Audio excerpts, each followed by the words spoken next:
Jujur aja, kalau orang luar ngelihat hidup gua, mereka pasti mikir, gua ini beruntung. Usia 41 tahun, direktur utama di perusahaan keluarga, aset di mana-mana. Orang mikir gua punya segalanya, tapi enggak.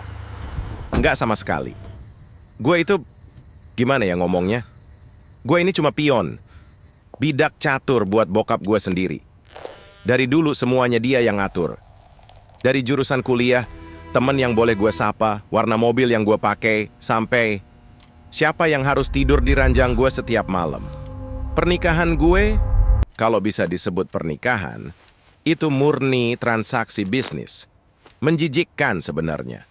Istri gue, Rini, dia anak dari partner bisnis bokap yang lagi pegang proyek vital. Gue nggak kenal dia. Dia juga jelas-jelas nggak peduli sama gue. Tapi buat bokap, ini soal dominasi. Soal kekuasaan yang harus dijaga rapat-rapat. Di umur segini, ada terus-terusan disetir, diawasi. Lambat laun bikin ada yang membusuk di dalam dada lo. Rasa muak yang bikin napas lo pendek setiap kali mobil lo masuk ke pelataran rumah sendiri. Gue pengen pegang kendali. Setidaknya, di rumah gue sendiri. Atas istri gue sendiri. Dan jujur ini bagian yang paling susah buat gue ceritain. Nggak ada yang tahu soal ini. Nggak ada. Orang taunya gue pengusaha berjas rapi. Tapi sejak 5 tahun lalu, gue mulai main-main sama sesuatu yang gelap, santet. Nggak, bukan santet norak yang kirim paku ke perut orang buat bunuh saingan bisnis. Bukan.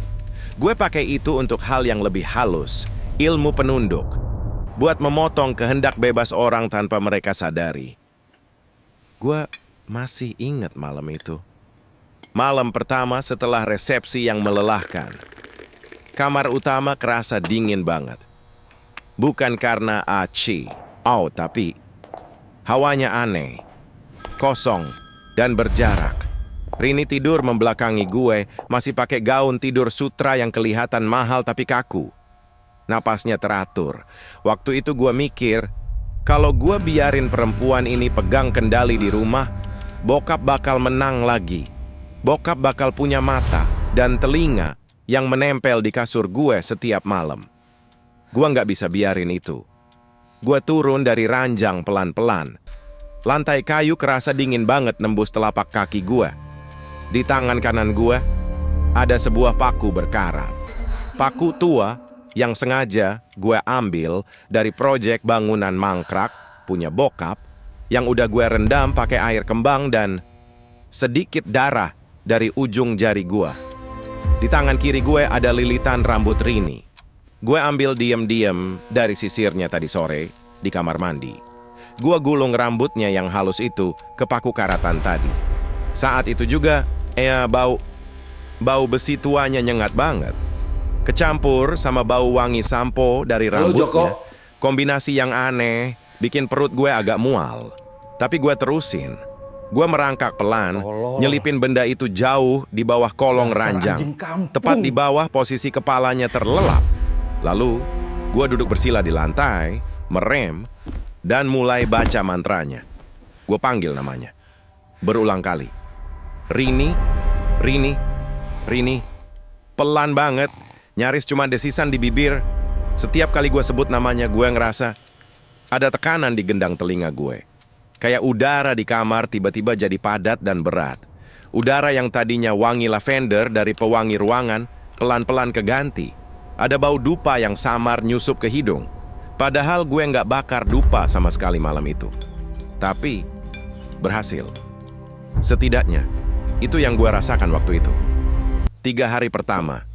Sumpah, manjur. Manjur banget sampai gue ngerasa sedikit merinding sendiri tiap kali ngelihat dia. Rini berubah drastis.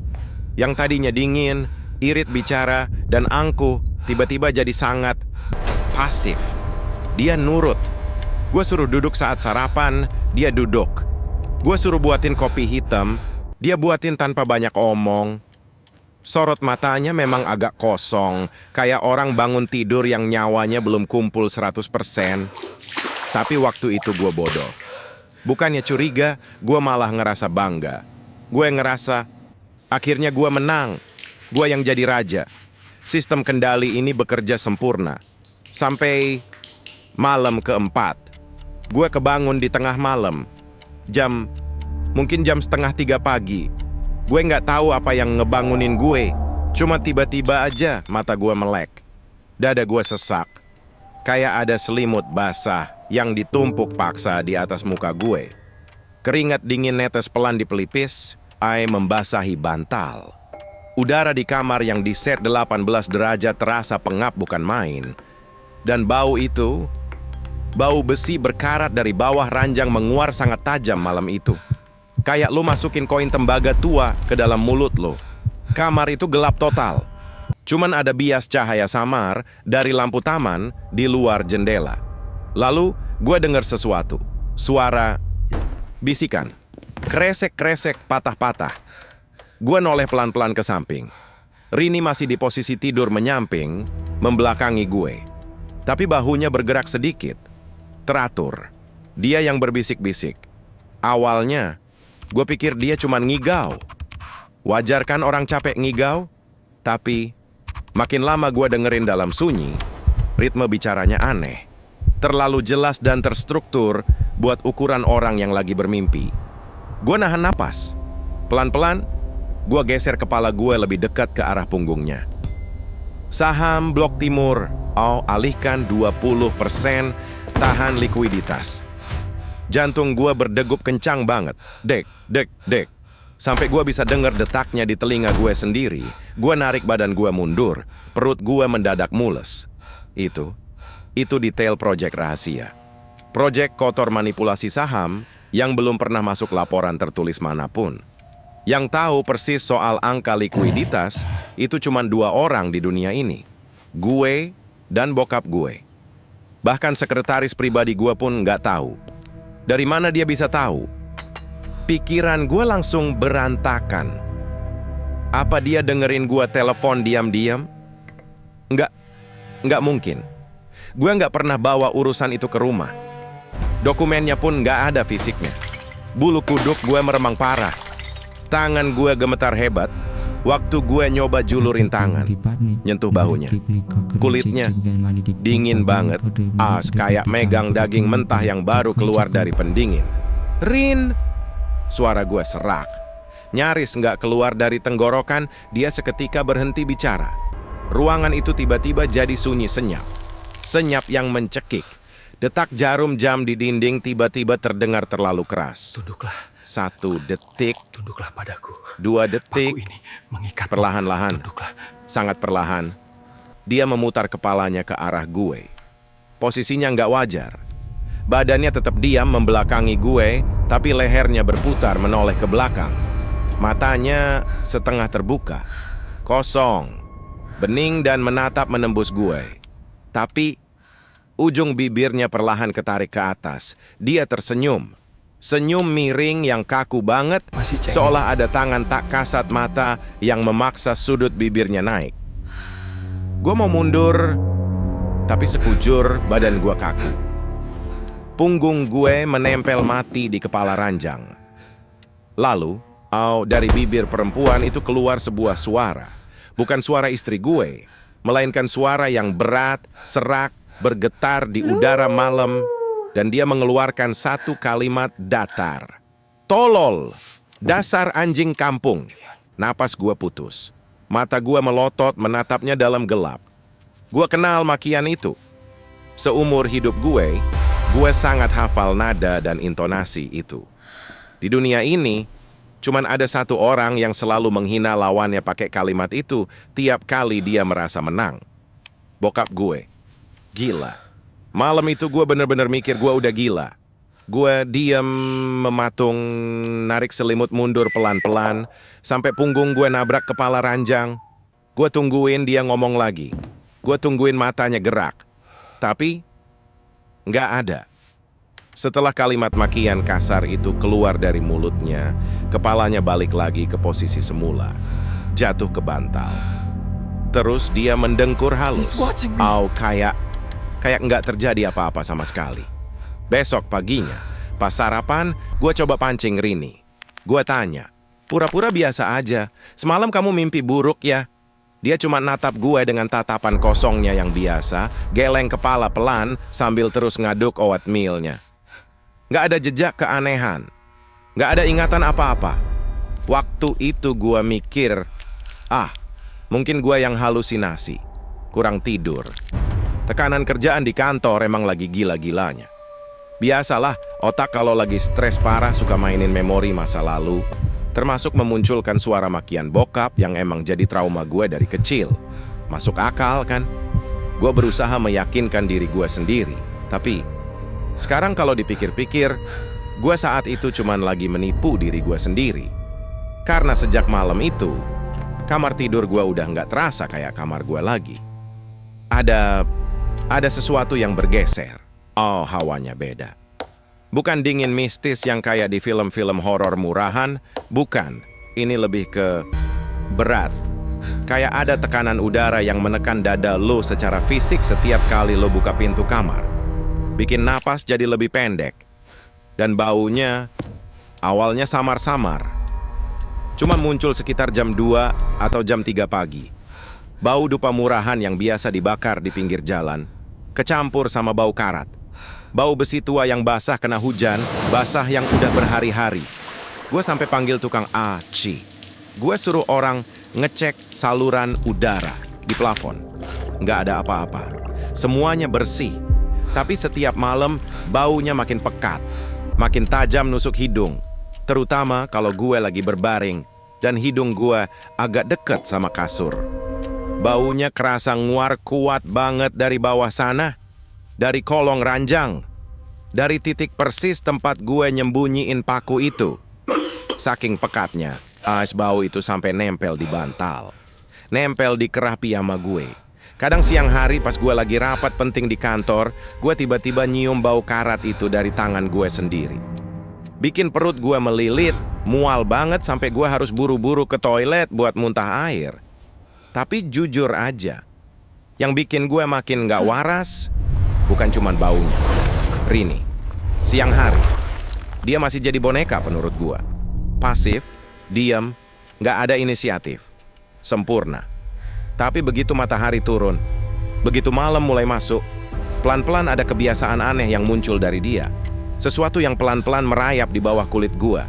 Gua inget banget, hari kelima setelah ritual santet itu. Gua pulang telat dari kantor, sekitar jam 11:30 malam. Rumah udah sepi. Lampu ruang tengah sengaja gue redupin biar nggak silau. Pas gue jalan ke arah dapur buat ambil air putih, gue ngelihat ada siluet duduk di meja makan sendirian. Rini.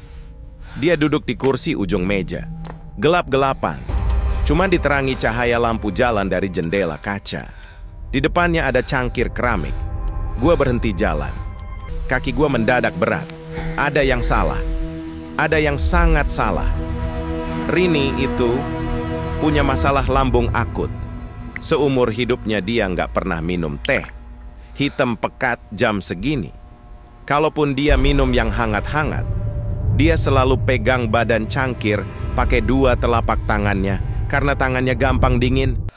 Tapi malam itu, dia pegang gagang cangkir itu cuma pakai ibu jari dan telunjuk. Kelingkingnya agak ngangkat sedikit ke atas. Lalu jari telunjuk tangannya, yang satu lagi, yang bebas di atas meja, mulai ngetuk-ngetuk pelan ke badan cangkir keramik itu. Ting, ting, ting. Ketukannya pelan, konstan, berirama, jeda yang rapi antar ketukan. Darah gue seketika turun semua ke ujung kaki. Lutut gue lemes. Tengkuk gue merinding sejadi-jadinya. Gue kenal irama itu. Sangat kenal.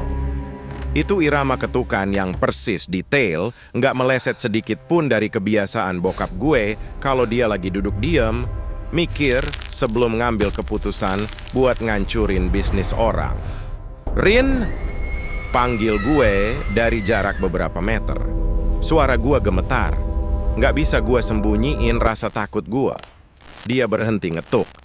Dia naruh cangkirnya pelan-pelan ke tatakannya.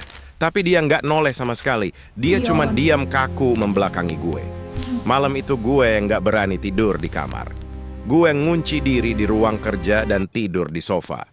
3 hari berturut-turut, keanehan ini intensitasnya makin parah. Gue mulai ngerasa kalau ilmu santet penunduk yang gue pakai ada yang salah arah. Gue niatnya bikin tali kendali satu arah buat Rini. Tapi kok rasanya bukan gue yang megang ujung tali satunya. Kayak ada pihak lain, sesuatu yang lebih besar, yang numpang jalan di jalur yang udah gue buka. Malam ke-8, gue nggak tahan lagi. Gue harus mastiin, gue yang bikin ritual ini, gue yang berkuasa. Gue dukunnya, sialan, bukan dia. Gue nggak mau kalah dari ilusi gue sendiri. Jam 2 pagi, gue paksain diri masuk ke kamar. Baunya, astaga baunya gila. Bau karatnya pekat banget malam itu sampai mata gue sedikit perih berair. Hawa dinginnya nusuk sampai ke tulang. Rini lagi tidur telentang di kasur. Selimut tebal nutupin dadanya. Gue duduk di tepi ranjang, persis di sebelah dia. Tangan gue berkeringat dingin sampai basah. Tenggorokan gue kering kerontang. Gue natap wajahnya dalam keremangan. Lalu, gue mulai baca mantra penunduk itu lagi. Kali ini di dalam hati, tapi niat gue tekan sekuat tenaga.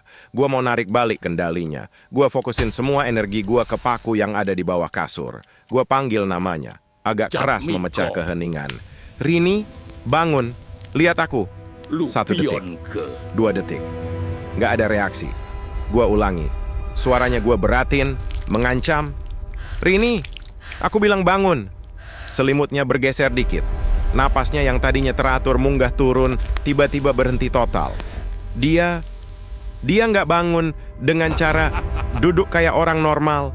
Badannya tetap terbaring kaku. Persis kayak sepotong kayu yang ditaruh di atas kasur. Terus, perlahan-lahan, kepalanya miring. Miringnya sama sekali nggak wajar. Sudutnya terlalu patah. Kayak tulang lehernya dipaksa muter pakai tenaga mesin. Krek, suara persendian tulangnya bergesekan pelan, tapi jelas banget di telinga gue. Keringat dingin ngucur deras di punggung gue. Otak gue nyuruh gue lari keluar kamar detik itu juga, tapi badan gue nolak. Kaki gue terpaku di lantai. Mata Rini terbuka pelan. Terbuka lebar. Lebar banget. Sampai urat-urat merah di bagian putih matanya kelihatan jelas. Tapi bola matanya menatap gue dengan sorot kebencian yang luar biasa dalam. Dan rasa jijik yang murni. Lalu, sudut bibirnya ketarik lagi. Senyum miring yang sama persis kayak malam itu. Udara di kamar tiba-tiba sedingin esok. Dari bibir Rini, bukan suara laki-laki berat yang keluar kali ini. Melainkan suara bisikan perempuan yang sangat lirih, sangat pelan. Tapi entah gimana, suaranya nembus langsung ke dalam batok kepala gua. Asher masih cengeng. Ya, Jatmiko? Jantung gue seakan diremas tangan tak kasat mata dan berhenti berdetak saat itu juga. Napas gue tertahan di tenggorokan. Jatmiko, itu nama lahir gue. Nama yang cuma bertahan 3 hari di dunia ini karena gue sakit-sakitan, parah nyaris mati. Sampai akhirnya diganti mendadak jadi Joko biar umur gue panjang. Nama yang udah terkubur puluhan tahun. Nggak ada di akta kelahiran. Nggak ada di kartu keluarga. Yang tahu nama itu, yang pernah manggil gue pakai nama itu cuman buat ngeledek kelemahan gue saat gue nangis. Cuma bokap gue. Gue mundur selangkah, lalu 2 langkah, sampai punggung gue nabrak pintu lemari baju. Berdebum pelan. Lutut gue bener-bener kayak jeli. Gue merosot ke lantai, duduk meringkuk di sudut kamar sambil meluk lutut sendiri. Mata gue nggak lepas dari sosok Rini di atas kasur. Dia kembali tidur. Dengkuran halusnya terdengar lagi. Tenang banget. Tapi napas gue putus-putus. Dada gue sakit, kayak ada yang nindih pakai balok es. Jatmiko. Nama itu bergema terus di kepala gue. Berputar-putar, menggali memori puluhan tahun lalu yang udah susah payah gue kubur. Gue nyaris muntah malam itu juga. Gue tahu ilmu santet. Gue tahu aturannya. Kalau target lo mulai ngelawan balik, apalagi sampai nunjukin sifat asli dari masa lalu, lo yang gak mungkin dia tahu Berarti jalur kendalinya udah bocor. Ada yang numpang. Tapi siapa? Dan entitas apa yang sekuat ini sampai bisa manggil nama lahir gue? Waktu itu, otak gue langsung ngarah ke satu hal. Sebuah legenda kotor di dunia gelap yang pernah bokap singgung sekilas waktu gue remaja. Brerong. Entitas parasit kuno yang nggak cuma ngikat korban, tapi juga ngikat pelakunya. Sistem utang piutang gaib yang sistematis, yang nggak bisa dibatalkan sepihak karena dia hidup dari mengonsumsi ketakutan dan ambisi orang yang manggilnya. Paginya, gue putusin buat bolos ngantor. Gue duduk di ruang tamu, ngerokok sampai habis setengah bungkus. Tangan gue masih gemetar tiap kali gue inget senyum miring Rini semalam. Gue harus batalin ini. Harus. Aturan baku dari guru gue dulu. Jangan pernah cabut atau bongkar buhul santet sebelum 40 hari. Atau energi kotornya bakal menghantam balik si pengirim.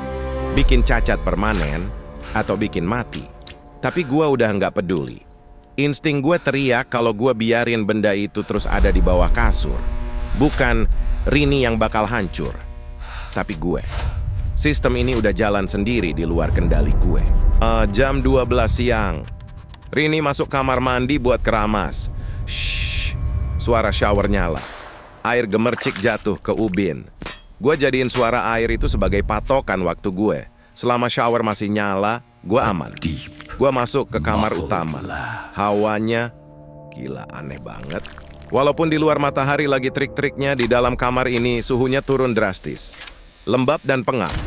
Gue berlutut di samping ranjang. Tarik napas panjang. Lalu merangkak pelan masuk ke bawah kolong. Gelap. Debu tebal langsung bikin hidung gua gatal. Tapi bukan debu yang bikin gua mual. Baunya. Astaga, baunya pekat banget. Kalau semalam cuman bau besi berkarat, sekarang baunya udah membusuk.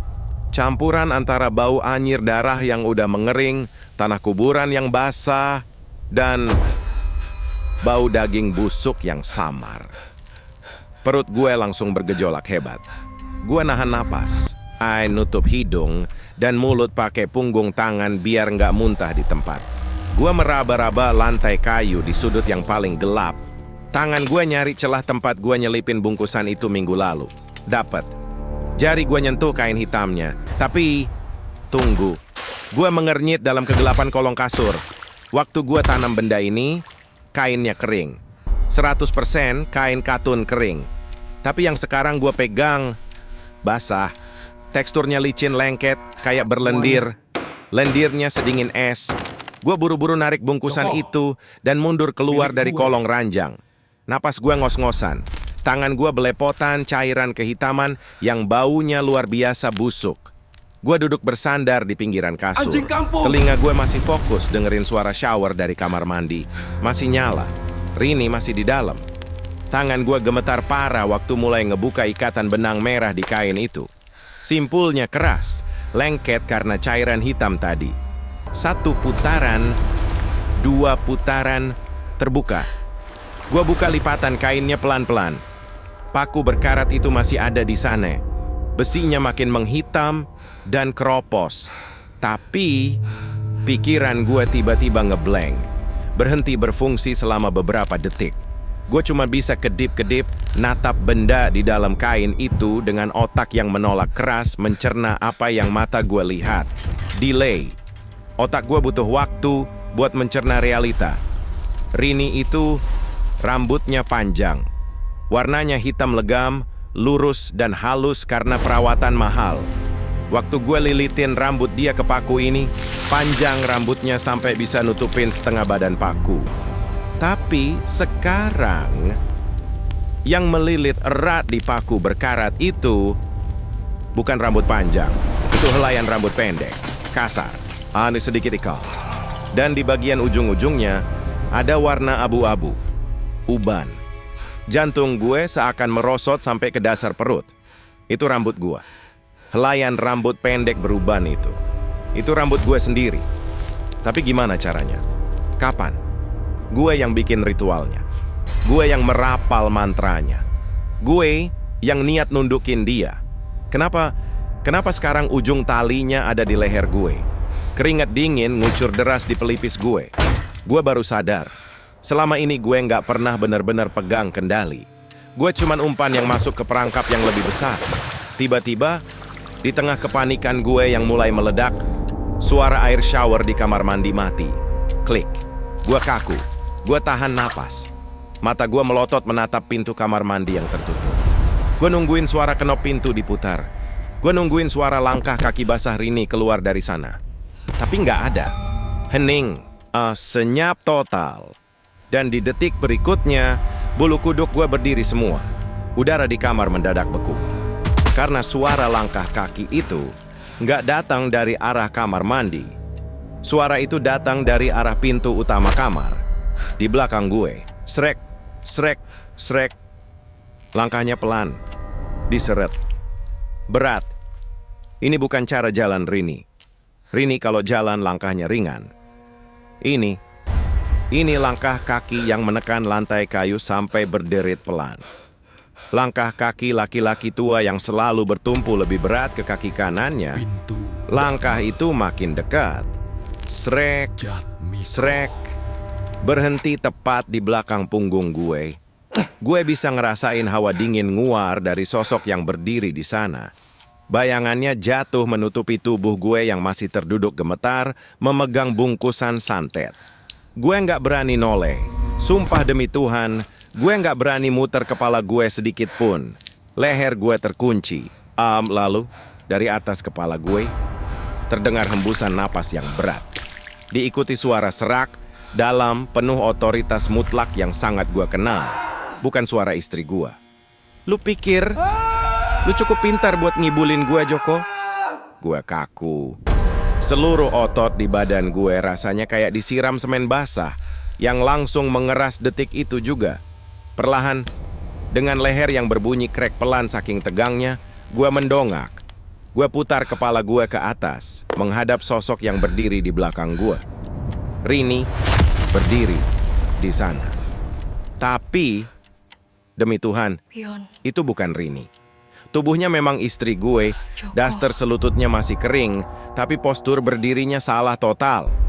Bahu kanannya sedikit turun, berat badannya bertumpu sepenuhnya di kaki kanan, sementara tangan kirinya disembunyikan di belakang punggung. Itu gaya berdiri bokap gue. Gaya berdirinya setiap kali dia lagi mengintimidasi bawahan yang bikin salah di kantor. Matanya menatap gue rendah. Sorot matanya bukan lagi kosong, melainkan penuh perhitungan, penuh ejekan. Gue mau ngomong, mau nanya siapa lu, tapi tenggorokan gue tercekat. Keringat dingin ngucur masuk ke mata perih, tapi gue nggak berani berkedip. Bibir Rini nggak bergerak sedikit pun. Matanya tetap menatap gue tajam. Tapi suara itu, suara serak dan berat itu menggema lagi di udara ruangan yang beku. Seolah suaranya merambat langsung lewat debu-debu di udara, masuk ke telinga gue. Lu dari dulu selalu gampang ditebak, Jatmiko. Selalu ngerasa paling pintar. Sakit. Tiba-tiba ada rasa sakit yang luar biasa menusuk persendian lutut gue. Jeleb. Kayak ada paku besi berkarat sepanjang telunjuk yang dipalu paksa masuk ke tulang rawan gue tanpa ampun. Gue menjerit tertahan, suara gue pecah. Bungkusan kain hitam di tangan gue jatuh berantakan ke lantai kayu. Paku dan lilitan uban itu menggelinding pelan. Gue meremas lutut gue sendiri, meringkuk di lantai. Sakit banget sampai pandangan gue memutih sesaat. Napas gue tersengal-sengal. Dari mana asalnya? Kenapa gue yang kena? Otak gue berputar liar, mencoba nyari rasionalisasi. Dan di detik itulah, dalam rasa sakit yang bikin gue nyaris pingsan, semuanya kerasa masuk akal. Masuk akal dengan cara yang sangat-sangat sinting. Pernikahan ini, perjodohan mendadak ini bukan cuma soal merger dua perusahaan. Ini jebakan. Bokap gua, dia tahu. Dia selalu tahu gua diam-diam belajar ilmu hitam buat ngelindungin diri dari dia. Dia sengaja ngawinin gua sama Rini. Dia sengaja milih perempuan dengan mentalitas lemah, aura yang pasif, wadah yang sempurna. Bokap sengaja menekan gue sedemikian rupa, memprovokasi gue, ngasih gue alasan buat pakai ilmu penunduk gue ke Rini. Sistem Brerong. Entitas sialan ini nggak bisa nyerang darah daging si pemanggil secara langsung kalau nggak ada pancingan. Nggak ada hukum gaib yang ngizinin ayah ngebunuh anak kandungnya sendiri pakai santet tanpa kena karma berbalik. Kecuali sang anak yang mengundang entitas itu masuk. Bokap butuh gue yang ngebuka pintunya. Dia butuh gue yang secara sadar, dengan penuh kesombongan dan hawa nafsu buat berkuasa, memulai ritualnya. Waktu gue nancepin paku ke bungkusan itu sambil baca mantra buat ngendaliin Rini, gue sebenarnya lagi ngebuka jalur. Rini cuma tritisan, stasiun transit gaib. Target sebenarnya dari awal, ya gue sendiri. Gue yang dengan bodohnya nyerahin leher gue buat diikat. Gue nyoba maksa berdiri. Insting purba gue teriak suruh gue lari dari kamar ini, keluar dari rumah ini sekarang juga. Tapi kaki kanan gue menolak merespons. Otot gue lumpuh total. Nggak cuma lutut. Sekarang rasa sakitnya menjalar naik ke bahu kiri gue. Krek. Tulang gue berderit. Kulit lengan gue tiba-tiba kerasa gatal dan panas luar biasa kayak disundut rokok. Di depan mata gue sendiri, dari balik lengan kemeja gue yang tergulung, muncul memar. Bercak lebam kehitaman yang langsung membengkak. Bentuk lebamnya memanjang, persis seukuran paku berkarat yang tergeletak di lantai. Gue terengah-engah muntah air liur ke lantai saking mualnya. Bau karat itu sekarang bukan lagi menguar dari kolong kasur.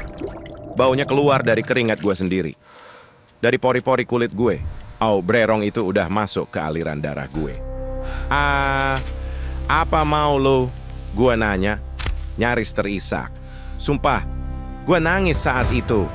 Air mata ketakutan dan keputusasaan keluar gitu aja. Hidup gue, keangkuhan gue, hancur lebur di lantai ini. Rini berjongkok di depan gue. Gerakannya patah-patah. Kayak boneka kayu yang engselnya seret. Dia narik napas panjang lewat hidungnya, seakan lagi menikmati aroma ketakutan gue yang pekat. Semuanya, bisik suara serak itu dari udara kosong di sekitar Rini. Perusahaan, aset, sisa umur, lu cuma pion, Joko. Dan pion diciptakan untuk dikorbankan demi raja. Tangan kanan Rini yang sedari tadi disembunyikan di belakang punggung perlahan ditarik ke depan. Jari-jarinya menggenggam sesuatu erat-erat. Waktu dia mengulurkan tangan itu ke arah wajah gue, ada butiran hitam berbau busuk yang berjatuhan dari sela-sela jarinya. Jatuh ke lantai kayu dengan suara trak pelan. Tanah kuburan yang basah, hitam, dan berbau anyir membusuk. Gua mau mundur. Gua mau merangkak mundur dan teriak sekeras-kerasnya. Otak gua merintahin kedua tangan gua buat mukul dia, dorong dia, apa aja. Pertahankan nyawa lu, Joko. Tapi tubuh gua mengkhianati gue. Sistem ini udah ngambil alih komando motorik gue. Kedua lengan gue tiba-tiba terangkat dengan sendirinya. Kaku. Tangan gue menumpuk ke lantai, sementara lutut gue menekuk paksa. Badan gue diturunkan, membungkuk dalam postur sujud yang sangat amat menjijikkan. Gue bersujud di depan Rini. Di depan entitas itu. Menyerah tanpa daya. Air mata gue makin deras ngalir, ngelewatin pipi, jatuh ke lantai. Otot leher gue bergerak sendiri. Ashem mendongak paksa ke atas menghadap wajah Rini. Rahang gue perlahan-lahan ditarik terbuka.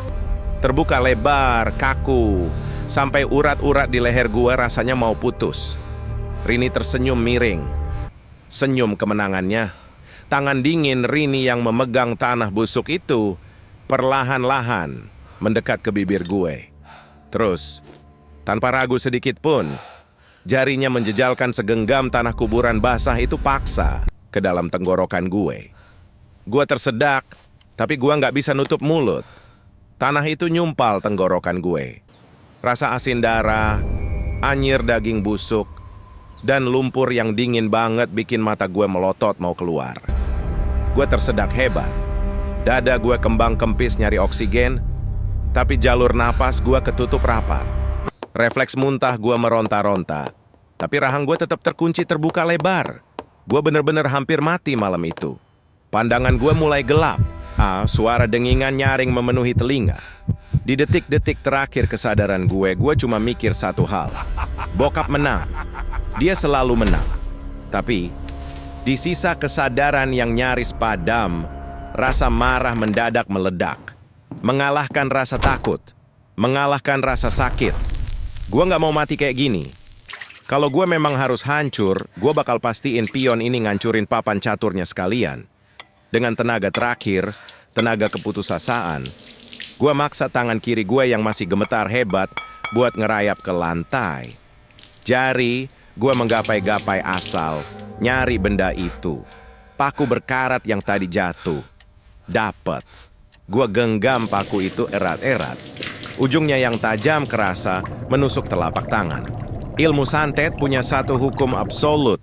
Hukum yang selalu gue hindari karena bayarannya terlalu mahal. Pemutusan paksa. Kalau lo nggak bisa ngelawan entitasnya, adet lo putus jalurnya dari sumbernya. Dan saat ini, tubuh gue adalah sumber energi yang lagi diisap. Sambil menahan napas yang nyaris habis, gue angkat tangan kanan gue tinggi-tinggi. Gue arahkan telapak tangan kiri yang menggenggam paku itu ke paha kanan gue sendiri. Dan dengan satu hentakan nekat, Jail Aid. Gue tancapkan paku berkarat itu dalam-dalam ke telapak tangan gue sendiri, menembus daging, sampai mentok, menancap ke lantai kayu di bawahnya. Ah! Teriakan gue pecah, bercampur semburan tanah dan darah dari mulut. Rahang gue langsung terlepas dari kunci gaibnya. Darah segar muncrat dari telapak tangan gue, mengalir deras mengenai lilitan uban di paku tersebut. Hukumnya sederhana. Darah segar membatalkan darah kering. Rasa sakit yang nyata mengusir kendali pikiran. Seketika itu juga, udara di dalam kamar rasanya kayak disedot vakum raksasa. Telinga gue penging. Rini, yang tadinya berdiri tegak menatap gue, tiba-tiba terpental mundur seolah dipukul balok besi tak kasat mata. Dia menabrak pintu lemari dengan keras sampai kaca rias di sebelahnya retak. Badannya merosot ke lantai, kejang-kejang sebentar, sebelum akhirnya diam tak bergerak. Pingsan. Dan bersamaan dengan itu, bau busuk dan karat itu hilang. Menguap begitu saja tanpa jejak. Digantikan bau amis darah segar dari tangan gue yang masih tertancap di lantai. Gue terbatuk-batuk, muntahin sisa-sisa tanah basah ke lantai sambil nangis dan teriak kesakitan. Napas gue ngos-ngosan parah. Tangan kiri gue mati rasa total. Malam itu, butuh waktu hampir 2 jam buat gue ngumpulin nyali dan tenaga buat nyabut paku itu dari tangan gue sendiri. Gue merangkak keluar kamar, nelpon ambulans dengan sisa tenaga. 3 hari gue dirawat intensif. Di hari kedua gue di rumah sakit, gue dapat kabar dari asisten gue. Bokap gue dilarikan ke UGD pada malam yang sama persis dengan kejadian di rumah. Jam 2 pagi. Dia tiba-tiba muntah darah hitam di ruang kerjanya dan kolaps. Pembuluh darah di otaknya pecah serentak. Dokter bilang itu stroke masif, mustahil buat pulih. Tapi gue tahu yang sebenarnya. Serangan balik. Kada santet itu putus di ujung gue, dan energinya mental balik menghantam raja yang bersembunyi di balik layar. Bokap nggak mati, tapi sekarang dia cuma onggokan daging yang terbaring koma di ICU, dengan mesin penopang kehidupan yang berisik siang malam. Gue selamat, secara fisik. Luka di telapak tangan gue ninggalin bekas codet yang jelek banget, dan saraf motorik di tangan kiri gue rusak permanen. Gue harus pakai tongkat buat jalan, dan tangan kiri gue nyaris nggak bisa dipakai buat megang barang berat lagi. Perusahaan keluarga hancur berantakan. Saham anjlok parah setelah berita bokap kolaps bocor ke publik. Projek-projek bodong terbongkar. Semuanya ludes. Gue jatuh miskin, dan jujur, gue agak lega. Beban itu akhirnya hilang. Tapi, apa ini happy ending? Enggak, Lu nggak baudeng toat tentu lu, aja enggak. Jat Miko. Santet nggak pernah benar-benar melepaskan mangsanya tanpa sisa. Brerong itu mungkin pergi, hadanya putus, tapi ada harga yang udah gua bayar. Rini, dia nggak pernah bangun dari pingsannya malam itu. Enggak, dia nggak mati. Tubuhnya sehat bugar, jantungnya berdetak normal. Tapi, matanya cuma menatap kosong ke langit-langit. Dokter spesialis saraf bilang otaknya mengalami trauma psikologis yang luar biasa parah. Mirip catatonic state. Dia dirawat di rumah sakit jiwa sekarang. Sesekali gue jenguk, dia cuma diam, mematung. Bagian dari dirinya udah hilang, ditelan entitas itu saat gue memotong jalurnya secara paksa. Gue ngorbanin pikiran istri gue demi nyelamatin nyawa gue sendiri. Sekarang, gue tinggal sendiri di sebuah rumah kontrakan kecil di pinggiran kota. Malam-malam gue kerasa sangat sepi, sangat panjang. Dan kadang, di tengah malam yang hening, saat gue lagi duduk merenung di teras, ngeliatin jalanan sepi sambil ngerokok, gue tiba-tiba sadar kalau jari telunjuk tangan kanan gue lagi ngetuk-ngetuk pelan ke sandaran kursi plastik. Ting, ting, ting. Iramanya teratur, konstan. Jeda yang rapi antar ketukan. Irama yang sama persis kayak bokap gue kalau dia lagi mikir keras buat ngancurin orang. Setiap kali itu terjadi, gue buru-buru narik tangan gue. Jantung gue berdebar kencang dan keringat dingin netes di pelipis. Gue berhasil mutus talinya malam itu. Gue yakin. Tapi kadang gue ngerasa ketika entitas itu pergi dan ngebawa sebagian jiwa Rini, dia ninggalin sesuatu di dalam diri gue. Sesuatu yang pelan-pelan lagi nunggu waktu yang tepat buat bangun.